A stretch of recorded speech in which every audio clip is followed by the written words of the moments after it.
And welcome once again to EWTN's Bookmark. I am Doug Keck, your host. Our special guest author, well-known Father Leo Patalinghug.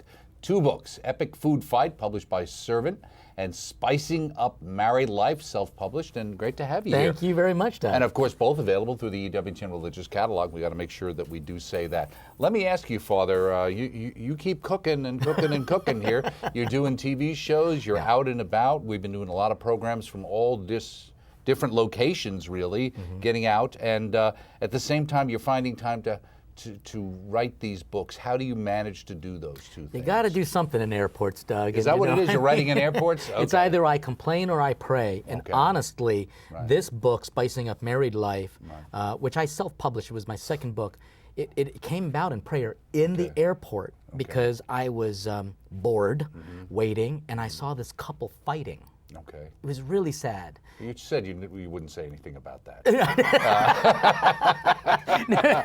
I thought it was confessional material. You resolved it. I was glad to see it. Well, I'm happy to see it. But this couple was just bickering, which is what couples do. One free cookbook did it. Exactly.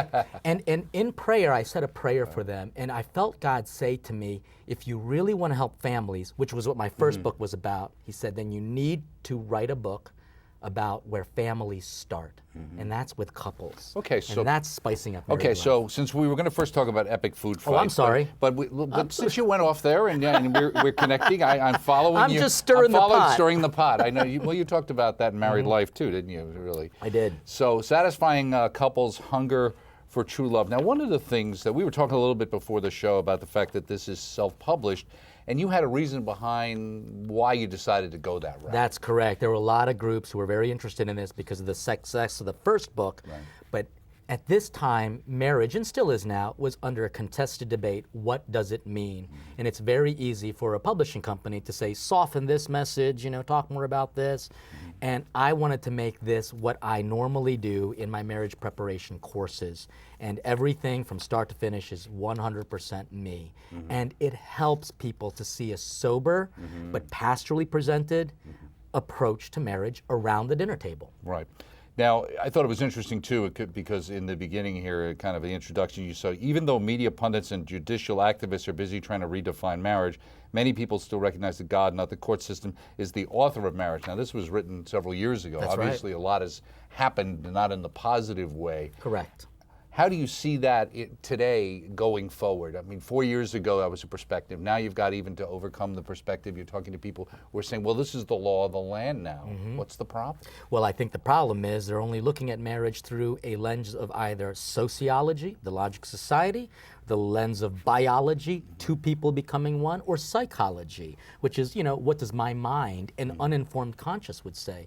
And I remind them that marriage was first known as a theology, a theological definition, and I'm just trying to help represent and plate the message of why marriage is beautiful in a godly way. Yeah, I noticed you like to use that word. Oh my plating gosh. in their little playoff. It's part of my chef world. There you go. Okay, now your husbands and wives must remain aware that a good marriage is all about faithfulness, that is, being full of faith.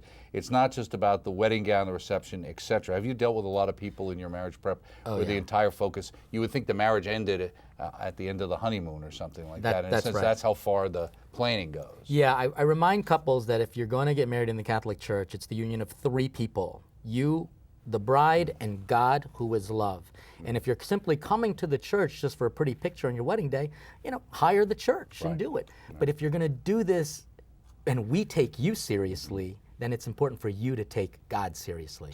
Now, this particular book is a cookbook. It is. So you've got a lot of ingredients going to people's marriages as well as putting together fine meals. You say this book simply offers suggestions and guidance that will help strengthen what you already have in each other. That's God's love. Each chapter contains several sections, the first which we call listening together. Talk about that. Well, because if you're eating a good meal, you can't talk with your mouth full. So guess what? You got to listen to each other. And that's what I'm finding couples not doing, taking the intentional time. Doug, ultimately, and I know this is going to be a shock to your viewers, I want to get rid of anniversaries because I think, why wait once a year? So I'm trying to encourage month-iversaries. Month-iversaries. Monthly intentional dinner dates where you are intentionally strengthening on the communion because if not, you passive-aggressively will separate. Right. It's interesting you say that. You also say, quotations found in listening together are intended to set the tone for the next session, which is learning together, which includes bite-sized, you like that, right? Bite-sized theological essays that explore different aspects of marriage, breaking open and illuminating the vows that couples profess on their wedding day. Did you get the other food reference? You do. Of course. I mean, you have to make sure we didn't miss it, Doug, right? I'll be honest with you. I'm corny. Okay. Because I love Doritos. I love corn. Okay, so you're... But the idea of bite-sizing, Right. there's just too much. You know, when a couple... And especially in the world we live in today, people Yeah. need to be able to take things. If it's too overwhelming, they won't even start. They won't. That's why it takes 6 years at least for a guy to become a priest. But you know, canon law says the other sacrament that brings holiness into the world, it's marriage. And they take it in 6 classes? Are you kidding me? If you're There's lucky. something very unfair. So we need to take some time, as Cardinal Dolan will say, use a crock pot to really let Just the simmer flavors simmer. and take it slow. As many counseling experts will attest, poor communication can contribute a great deal to a marriage's demise. This alone is motive enough for me to stir the pot, which you use a little bit to get couples to mix it up themselves and about the things that matter most. You know, some people would use the old term, I used to say my grandmother was good at stirring the pot, which was usually bringing up stuff that people didn't really want to talk about, but that was considered in a negative sense. But you're seeing it as a positive way. Absolutely. You know what? If controversy happens at the dinner table, then you can have conversation. Conversation leads to conversion. What we're experiencing is that as soon as someone finds something disagreeable, they find a diversion. And the word divert leads to divorce. And what we've got to do is get people talking, even if we disagree. But I say if the food is good, at least you're going to walk away satisfied. I see. Okay, it helps. Now that's in the sections talking together, and then this section ties directly into grace before meals philosophy. Of course, people know that from obviously grace before meals, encouraging meaningful discussion around the dinner table, and you say talk about a great day. So again, you're really using food as a conversation starter, and also to reinforce the fact that it's really important for not only families, but in this case, couples to spend time together at the dinner table. Even more importantly, taking time to cook the meal together. Oh, okay. Because if they are actually so I'm not supposed to learning... be watching TV while Well, exactly. Okay. Because if you're learning how to serve each other, I joke when I give these presentations on spicing up married life. I say, guys, if you are not satisfying your wife's hunger for intimacy, companionship, then she becomes a desperate housewife and goes elsewhere the way Eve did. Because the devil was simply able to tempt Eve away from Adam. He probably didn't do as good of a job. Right. The point is simply to pray together. As couples progress through this book, they'll come to discover why prayer is truly the best form of communication of all. You talk about dining together, you talk about, with a total of 12 chapters, this book provides couples with ready-made game plan for celebrating their wedding day, not just one day a year, but like you said, a dozen days a year. Remember, it was Jesus himself who compared heaven to an eternal banquet. In fact, in the back, you have very practical, you actually have a list of all the different recipes. That's right. Arranged alphabetically. If somebody just was looking to, be able to go and say, gee, I'd like to have this particular recipe cooked. Yeah. Now, I notice at the end of the chapters, I look at this, a little cookbook, and then I see work. This looks like a workbook. Wait a second. I thought I got a cookbook. I got a workbook here. And you got these pages here with blank lines. Am I supposed to write in these things? You can. Okay. And I've had many couples email me and tell me they're doing this once a month on the day of their anniversary, and they just take notes. Because if we are not intentionally learning from each other, if you don't write it on the piece of paper, it might not be written on the heart. And this kind of monitors how you are growing in love. You say, whenever I counsel couples that believe they may be, quote unquote, falling out of love with each other, I challenge them to reconsider their understanding of love by asking them about their understanding of love at first sight. Why? That's right. Love at first sight is not a physical thing. It's really a spiritual thing. And I remind them at the very first chapter that true love at first sight is the moment you find God in that other person. And the moment they find God in you. Because God is love. And if we don't see God first in that person, then we replace attraction with a physicality. And I'm sorry, we're not going to look as good as we did on our wedding day. Right, and that wears out that kind of... It's like leftovers. Right, exactly. The leftovers, there you go. You should use that. Maybe that'd be a good... that connects to food. Keep That's reading. Very good. You should think of that. Now, why did you start off with rosemary roasted chicken? Why is that the first particular recipe you decided to put in? Easy, number one, and it's a very basic dish, and and it has all of the, what I call the makings for something savory to make people think.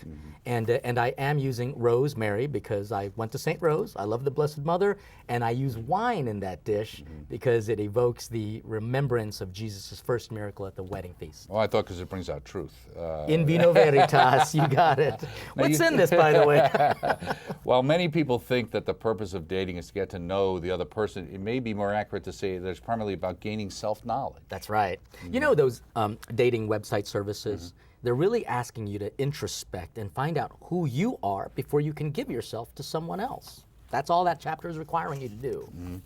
Now, when you go through particular recipes here, now, does somebody need to, or should they go through this book the way you've laid it out, chronologically in a sense from the beginning, or is it something you can dip in and dip out of, and is it something one could use later just as a cookbook? It can, either way. You know, a good theologian as a Catholic is either or. Some have gone straight through. Some have looked at it and said, this chapter is really speaking to me. Like, for example, when the honeymoon ends, they just went through a kind of a big fight.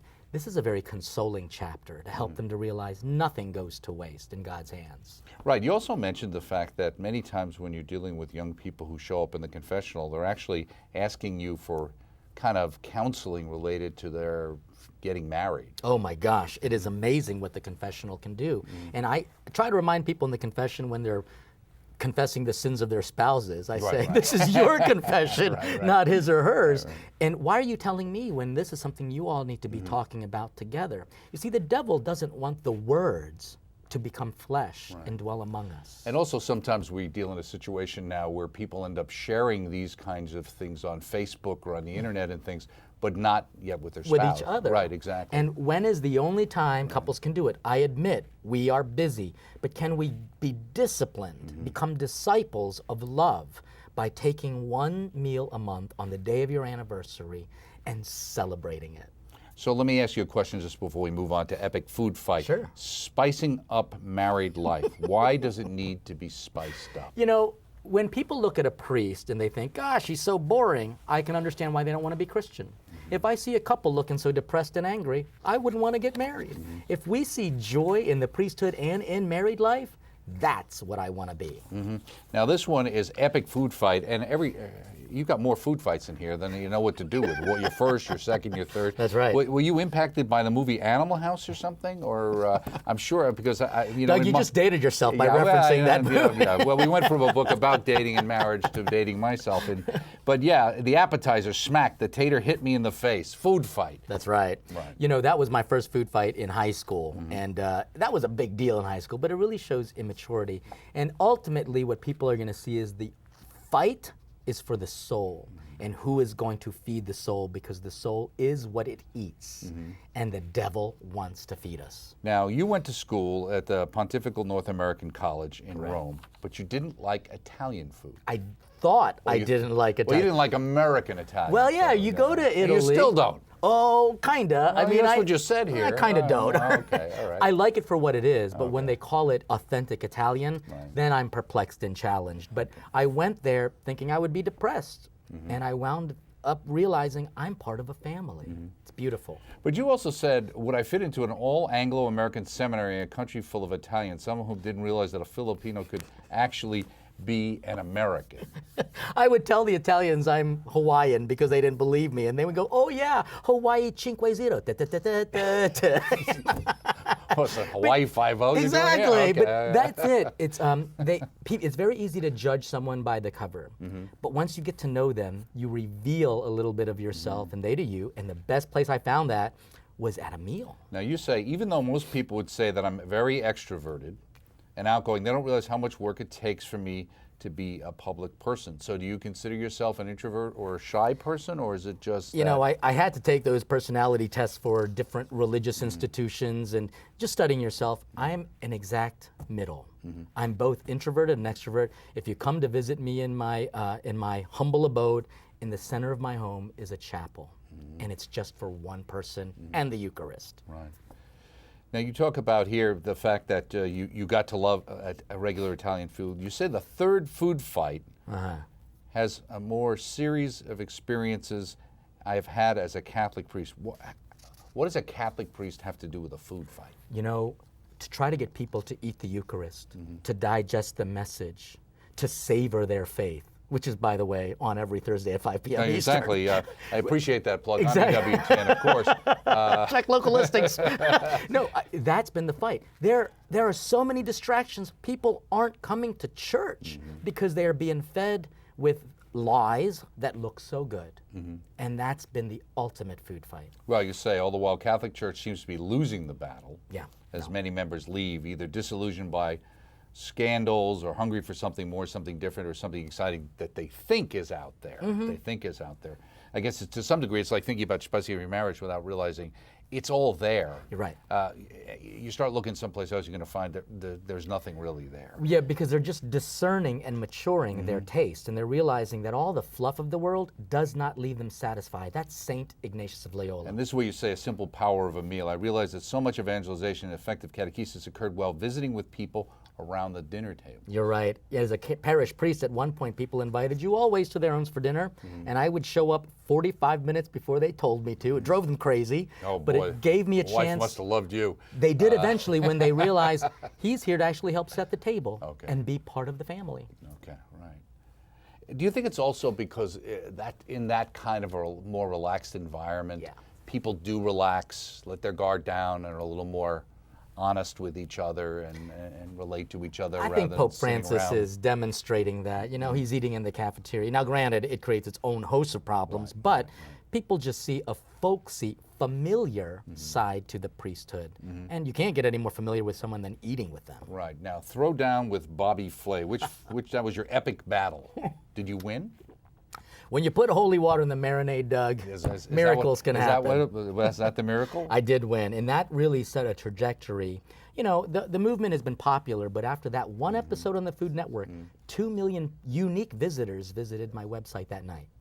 You say some people are still mystified that a priest could be so involved in the culinary world, but aren't priests involved in food service? We're the biggest food service the world has ever known. And if you think about who we are as Father, providing the daily bread, and Pastor to feed the flock, how can you separate us? Now, this is a very important point I want to point out this time. Audiences around the world find it interesting that I can cook and talk at the same time. I'm a little hyper that Now, way. were you always able to multitask as a youth, or is this something you learned to do? Well, actually, I was very hyper as a kid. I know I'm very calm now. Yeah, I noticed right? that. You really worked on that. You've worked on that. In order for me to stay occupied, Mom would bring me into the kitchen and just help me to kind of channel my energy through the cooking process. And that's why I say people are surprised, but it's only because Mom knew how to feed me. With the desire to foster the new evangelization, I realized the easiest way to reach people's hearts and minds is through their stomachs. They used to talk about that with husbands in the old days. But so I guess there was some truth in it. Oh, there's tremendous truth. Isn't that what Jesus did? He fed them first before he catechized them. And just feeding them is what made them want to carry him off as king.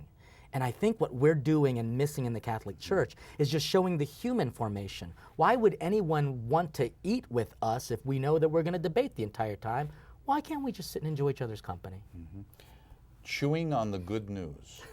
What do you mean by that? It means not making it fast food, you know, to savor it, to make sure that when I was a seminarian, there was a spiritual director who asked me to just eat in silence and then just to think about what I'm eating and savor the faith. And that's where I get this from. You said, unlike my previous works, including the Spicing Up Married Life, in this book I won't emphasize the process of cooking food. In other words, there won't be any recipes. Now let me ask you, when you're going to print a book like this, whether you might feel that that's what I need to do. I want to kind of talk about the sacraments here and you know, people being fed spiritually. But I would think of publishers like, well, can't you throw a couple of recipes in there? You know, people really like the recipes. Was that an issue in discussing how to put the book together? It was a slight issue, but that's kind of why I went with Servant Press. They were willing to work with me on it. And I said, I want to have people take this book into the chapel and just read in front of the Blessed Sacrament. And I've had many priests and seminarians and nuns tell me they read this and they laugh because it's a fun book, but then they also think of, what am I looking at? I'm looking at food. This was when I was looking for the listing in the back. Is this a website, God's Diet Plan? Where can I find this particular diet plan that you've got here? It's called Moderation. And honestly, I'm trying to debunk the glory that diets are receiving. They're like religions these days, and people are Nazis when it comes to it. What we've got to see is God's diet plan is we can eat everything, but all with moderation. Didn't the Greeks used to say that? Wasn't that was kind of typical? Kinda. All things in moderation. All things in moderation. Right? All right. You said the temptation to test God's authority and wisdom is present throughout salvation history because you're talking about Adam and Eve. That's right. It's difficult for one to resist. We all break the first commandment. There is a God, and it's not you. It's a hard commandment to swallow. So you got food in there too. Yeah, well, I always have food in there. I noticed. You know, God said, I want to feed you, Adam and Eve. Just stay away from one thing. And they weren't disciplined enough to listen. And that's what I'm trying to do, is make people realize God does have a plan for you. Digest it. Now, you mentioned plating before. I have. But then you go on to say the devil is a master at plating. What does that mean? The devil can make bad things look good. Okay. And we, at So the Catholic what is Church, plating? Plating is Oh, how yeah, you so present it's food, presenting the exactly. food and things like that? Okay. Exactly, and I say as Catholics we have to work on this. We've got the beauty of the truth, but when we present it, it might come across boring, judgmental, harsh.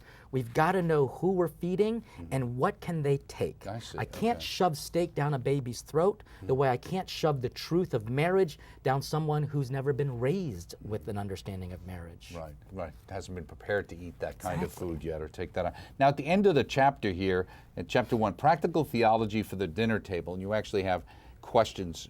Was that something you decided to put in? Was it the publisher? No, Why that's did you always think with me. a book like this, you want reflection? What do you expect somebody to do with this? I want people Is to this something you use in a parish because I do. of this? Okay. All the time. When I give homilies, I'll at least make someone ask a question throughout the week. And this gives you at least 5 to 7 questions so that families have things to talk about, because it's kind of, I've seen families just sit there and do nothing. They're on their phone.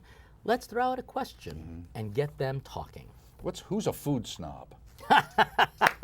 Now, Pharisees are food snobs? They are, Okay. because they would judge people by what they ate. They would never eat with sinners. Remember, Jesus always ate with sinners, and because of that, they judged him. Now, food fight continues. The early church continued God's food fight in 2 ways. First, they gave witness and testimony by eating with people and continuing to participate in the Sabbath meal, but in a new way. So you talk about the food fight, you talk about what? The culinary, the actual, dealing with the Judaizers, Right. etc., right? Jesus said, go out into the world, and he gave very specific command, eat what is set before you. Because if we judge people and not eat what they give to us out of their own generosity and charity, they're not going to want to spend time or listen to us. So we can't be snobs. In the chapter, you talk about the front lines of the food fight. You kind of touch on something that sometimes, seems a little, actually is a little taken aback, a little sad in a sense, a table for one. You're right. You say, another consideration, with whom does the priest eat? Does he initiate opportunities for priestly gathering? Does he avoid invitations for fraternal dinners? How often does he eat alone? And does he monitor his food and drink intake responsibly? This is a chapter dedicated to priests and for people to know the struggles that a priest goes through. And honestly, it's very easy for a priest to be so overwhelmed. He encloses himself and begins to develop very unhealthy habits, very evident in his food. And I remind priests when I used to teach them, how you eat is how you're going to celebrate Mass. And if we can do it joyfully with a sense of familiarity but dignity, your masses are going to satisfy souls. And I guess to some degree it's gotten where that's a larger problem, because there used to be more priests inside a parish, so you might have a pastor. So in a sense you had what you have in married life, you have somebody you're accountable to. And I recommend that parishioners should get to know their priest, but it's impossible for them to visit every family. So get families together and just invite the priest over to one meal. No agenda, just to get to know him. And he can do that once a month with 5 or 6 families at a time. Now, going back to the beginning of the book, you dedicated it to your parents and family. You also said, St. John Paul II used my chalice at a sacred liturgy, encouraged me to be a good priest. Talk about that. Yeah, I bought it. My mom and dad brought a chalice from the Philippines where I was born. It was all messed up. And my mom said, I brought this for you because it reminded me of you. I said, well, thanks a lot, Mom. But I took it to this to a chalice refiner, and he said, this is beautiful. It just needs some work. And I brought it to Rome when I was a student. The Pope used the chalice. He said, this is a beautiful representation of your soul. Be a good priest. And what is a chalice for? Well, let me ask you, you're working on television programming as we speak. What are some of the shows we can look forward to? Savoring Our Faith. We've got some episodes where we travel around the country and even around the world. Every episode feeds the body by going to a restaurant, feeds the soul by going to a church, and then feeds the mind by cooking a recipe to help remember those visits. Great guests, great sights. Good, and look forward to it right here on EWTN, of course. And let me ask you, in between when you're hanging around airports, are you working on another book? I am. This book is called Saving Families, and it's going to be probably an epic book on just how to get your families together. Well, that's great. And what's been the reaction as this has gone out? Like you said, initially people were like, what's a priesthood? Yeah. Have you seen this become more and more accepted and people more and more understanding what you're trying to do? I mean, I'm getting invitations to speak across the country and the globe, and what I'm finding is that this is just simply tapping into common sense so that we can have communion. Very good. Thank you so much. Thank you so much. Keep cooking there. He's cooking with gas, as they used to say years ago in the 1940s. And anyway, you're stirring the pot. There we go, as always. Father Leo Pantalingho, the one and only. Look for his series here on EWTN. 2 books, Spicing Up Married Life, and also Epic Food Fight. Both available through the EWTN Religious Catalog, EWTNRC.com. Check it out. Check us out next time right here on EWTN's Bookmark. Thanks for being with us.